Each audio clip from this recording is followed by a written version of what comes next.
आश्रम में पहली सुबह भूख से नहीं, डर से शुरू हुई। यह डर जंगली जानवरों का नहीं था, बल्कि अपने ही मन का था।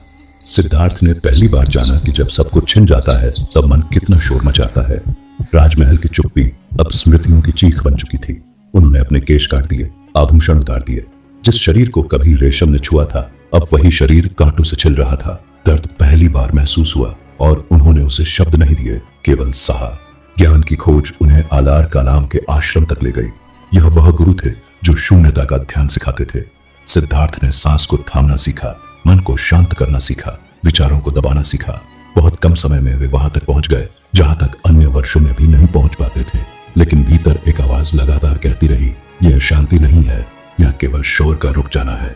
गुरु ने कहा, तुम यहीं रुक जाओ, तुम मेरे समान हो। सिद्धार्थ ने सिर झुकाया, लेकिन रुकने से इनकार कर दिया, क्योंकि वे समान नहीं बनना चाहते थे, वे मुक्त होना चाहते थे। इसके बाद वे उद्दक रामपुत्र के पास पहुंचे। यहाँ आत्मा और अहंकार के विलय की बातें होती थीं।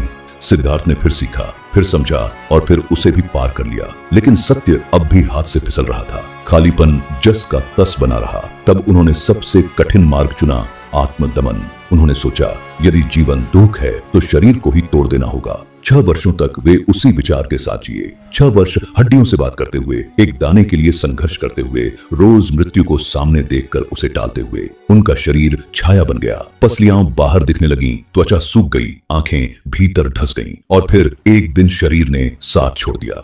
सिद्धार्थ नदी के किनारे गिर पड़े। उसी क्षण एक सच्चाई पहली बार स्पष्ट हुई। अत्याचार से सत्य नहीं मिलता, न सुख से न पीड़ा से।